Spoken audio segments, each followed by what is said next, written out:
మార్గశిర లక్ష్మీవారం వ్రత విధానం ఏమిటి? ఈ వ్రతం ఆచరించడం వల్ల ఏమేమి ఫలితాలు కలుగుతాయి? ఈ వ్రతాన్ని ఎన్ని వారాలు చేయాలి? ఏమేమి నైవేద్యాలు పెట్టాలి? ఈ రోజున ఏమేమి పనులు చేయకూడదు? ఇలాంటి విషయాలన్నీ వివరంగా ఈ వీడియోలో తెలుసుకుందాం. మార్గశిర మాసంలో వచ్చే గురువారం నాడు లక్ష్మీ పూజ చేసుకుని మార్గశిర లక్ష్మీ వ్రతమును ఆచరించుట వల్ల రుణ సమస్యలు తొలగి శ్రేయస్సు, సంపద మరియు ఆరోగ్యం కలుగుతాయని విశ్వాసం. మార్గశిర మాసంలో వచ్చే గురువారం నాడు చేసే ఈ పూజను మార్గశిర లక్ష్మీవార వ్రతము అంటారు. ఈ వ్రతము లక్ష్మీదేవికి చాలా ప్రీతికరమైనది అని పరాశర మహర్షి నారదుడికి తెలిపారు. ఈ వ్రతం మార్గశిర మాసంలో వచ్చే 4 వారాలు, అలాగే పుష్యమాసంలో వచ్చే మొదటి గురువారంతో కలిపి 5 గురువారాలు లక్ష్మీ వ్రతం ఆచరించాలి. మార్గశిర లక్ష్మీవార వ్రత పూజా విధానం దీపావళి లక్ష్మీ పూజ మరియు వరలక్ష్మీ పూజ వలె ఉన్నప్పటికీ అమ్మవారికి సమర్పించే నైవేద్యాలు వైవిధ్యమైనవి. ఈ మార్గశిర లక్ష్మీవార వ్రత సమయంలో అమ్మవారికి మొదటి గురువారం పులగం, రెండవ గురువారం అట్లు తిమ్మనం, మూడవ గురువారం అప్పాలు పరమాన్నము, నాలుగవ గురువారం చిత్రాన్నం గారెలు, ఐదవ గురువారం పూర్ణం బూరెలు నైవేద్యంగా సమర్పిస్తారు. మార్గశిర నెలలో వచ్చే అన్ని గురువారాలలో ఉదయమునే నిద్రలేచి ఇల్లు శుభ్రం చేసుకుని తలస్నానం చేయవలెను. తలస్నానమునకు కుంకుడు కానీ షాంపూ కానీ ఉపయోగించరాదు. ప్రత్యేకించి పూజ ముగిసే వరకు తలకు నూనె రాసుకొనుట, దువ్వుకొనుట చేయరాదు. చక్కగా అలంకరించబడిన లక్ష్మీ అమ్మవారి యొక్క చిత్రపటమును లేదా చిన్న విగ్రహమును పూజకు సిద్ధం చేసుకోవలెను. ఆదౌ పూజ్యో గణాధిపః అని మొట్టమొదట గణపతికి ప్రథమ పూజ చేయవలెను. గణపతి పూజ అనంతరం లక్ష్మీ అమ్మవారికి అథాంగ షోడశోపచార మరియు అష్టోత్తర పూజను చేయవలెను. నెల రోజులు ప్రతి గురువారం ప్రత్యేకమైన నైవేద్యం సమర్పించాలి. మార్గశిర లక్ష్మీ పూజ కథ చదువుకుని అక్షతలను శిరస్సును ధరించాలి. లక్ష్మీ పూజ మార్గశిర నెలలో అన్ని గురువారాలు చేస్తారు. కేవలం 4 గురువారాలు మాత్రమే మార్గశిర మాసంలో ఉంటాయి. కానీ ఈ లక్ష్మీ పూజ పుష్యమాసంలో వచ్చే మొదటి గురువారం నాడు కూడా పూజ చేయాలి. అదే ఇక్కడి విశేషం. మార్గశిర లక్ష్మీ వ్రత కథ. పూర్వం కళింగ దేశమందు ఒక బ్రాహ్మణుడు కలడు. అతనికి సుశీల అను ఒక కూతురు కలదు. ఆమెకు చిన్నతనమున తల్లి చనిపోయినందున సవతి తల్లి పిల్లను ఎత్తుకోమని చెప్పుచూ కొంచెం బెల్లం ఇచ్చేది.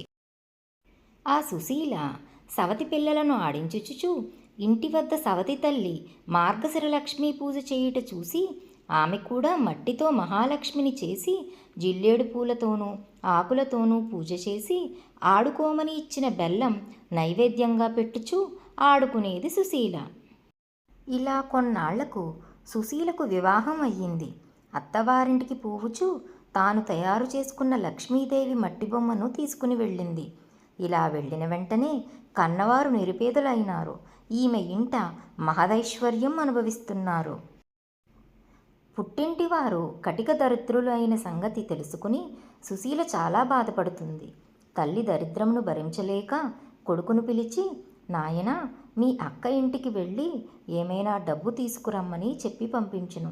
సుశీల ఇంటికి తమ్ముడు వెళ్ళి వారి దరిద్రం గురించి చెప్పాడు. సుశీల అప్పుడు ఒక కర్రను ఒలిపించి దాని నిండా వరహాలు పోసి అతనికి ఇచ్చింది. ఆ చిన్నవాడు ఆ కర్రను పట్టుకుని వెళుతుండగా దారిలో కర్ర వదిలి వెళ్ళిపోయాడు. ఆ కర్ర ఎవరో తీసుకుని వెళ్ళిపోయారు. ఇంటికి వెళ్ళిన కొడుకుని తల్లి ఏమి తెచ్చావు అని అడుగగా ఏమీ తేలేదు అని చెప్పెను. మన దరిద్రం ఇంతే అని అనుకున్నారు. కొంతకాలం తరువాత సుశీల తమ్ముని పరిస్థితిని అడిగి తెలుసుకున్నది. వారి దరిద్రంలో ఎటువంటి మార్పు రాలేదని తెలిసి ఒక చెప్పుల జత తెప్పించి వాటిలో వరహాలు పోసి కుట్టించి వాటికి గుడ్డ చుట్టి తమ్మునికి ఇచ్చి అది తీసుకుని వెళ్ళి తండ్రికి ఇమ్మని చెప్పెను. సరే అని తీసుకుని వెళ్ళి మార్గం మధ్యలో దాహం వేసి ఒక చెరువుగట్టున చెప్పుల మూట పెట్టి నీరు తాగి వచ్చేసరికి ఎవరో వాటిని తీసుకుని పోయారు. జరిగిన విషయం తల్లికి చెప్పాడు. తల్లి జరిగిన దానికి బాధపడి మన దరిద్రం ఇలా ఎందుకు ప్రాప్తించిందో అని అనుకొనెను. మరలా కొన్నాళ్లకు కొడుకును పంపిస్తూ ఈసారి అయినా జాగ్రత్తగా తీసుకురమ్మని చెప్పెను. అక్కకు పరిస్థితి ఇదివరకు ఉన్నట్టే ఉందని చెప్పెను. అప్పుడు సుశీల ఒక గుమ్మడి పండు తెప్పించి ఒలిచి దాని నిండా వరహాలు నింపి ఆ పండు అమ్మకి ఇమ్మని చెప్పింది. సరే అని తీసుకువస్తుండగా సాయం సమయంలో ఒక చెరువు వద్దకు వచ్చి దానిని గట్టు మీద ఉంచి సాయం సంధ్య వందనం చేస్తూ ఉన్నాడు. ఇంతలో ఒక బాటసారి పండు బాగుందని పట్టుకుని వెళ్ళిపోయెను. ఆ కుర్రవాడు గట్టు మీదకు వచ్చి పండు వెతకగా పండు లేదు. ఏమి చేసేది లేక ఇంటికి వెళ్ళాడు. తల్లి ఏమి తెచ్చితివి అని అడగగా జరిగినది చెప్పెను. తల్లి విచారించింది. కొన్నాళ్లకు తల్లి ఇంటి దగ్గర పిల్లలను ఉంచి కూతురు దగ్గరకు వెళ్ళెను. తల్లిని చూసి సుశీల వారి దరిద్రమును తెలుసుకుని చింతించి మార్గశిర లక్ష్మీవారం నోము నోచిన ఐశ్వర్యం వచ్చునని తలచినది. అమ్మా, ఈరోజు మార్గశిర లక్ష్మీవారం, నోటిలో ఏమీ వేసుకోకు, మనం వ్రతం చేసుకుందాం అని చెప్పెను. ఆమె కూడా అలాగే, నేనేమైనా చిన్నదాననా, ఎందుకు తింటాను అని చెప్పి పిల్లలకు చద్ది అన్నం పెట్టి నోటిలో ఒక ముద్ద వేసుకున్నది. కూతురు వచ్చి అమ్మా స్నానం చెయ్యి, మనం వ్రతం చేసుకుందామన్నది. అప్పుడు జరిగినది తల్లి చెప్పినది. ఆ వారం కూతురు మాత్రమే చేసుకున్నది. రెండవ వారం వ్రతం చేసుకుందాం అనుకున్నది. అప్పుడు పిల్లలకు తలకి నూనె రాస్తూ తానునూ రాసుకున్నది. ఆ వారం కూడా వ్రతం చేయు వీలు కాలేదు. మరుసటి వారం అమ్మ ఈసారైనా జాగ్రత్తగా ఉండమని చెప్పినది. పిల్లలకు తలదువ్వుతూ ఆమె కూడా తలదువ్వుకుని వ్రతం చేయలేకపోయినది. కూతురు మాత్రమే చేసుకున్నది. నాలుగవ వారం ఈసారి అయినా చాలా జాగ్రత్తగా ఉండమని చెప్పి సుశీల తల్లిని ఏ పని చెయ్యకుండా ఉండటానికి ఒక గోతిలో కూర్చోబెట్టినది. పని అయిన తరువాత అమ్మను తీసుకువచ్చి స్నానం చేస్తే పూజ చేసుకుందామని పిలువగా పిల్లలు అరటిపండు తిని నేను కూర్చున్న చోటే అరటితోల వేశారు. నేను తోచక అది తిన్నా అని చెప్పింది. అయ్యో అని తలచి కూతురు పూజ చేసుకుంది. 5వ వారం మార్గశిర లక్ష్మీవారం వ్రతం ఆఖరి వారం.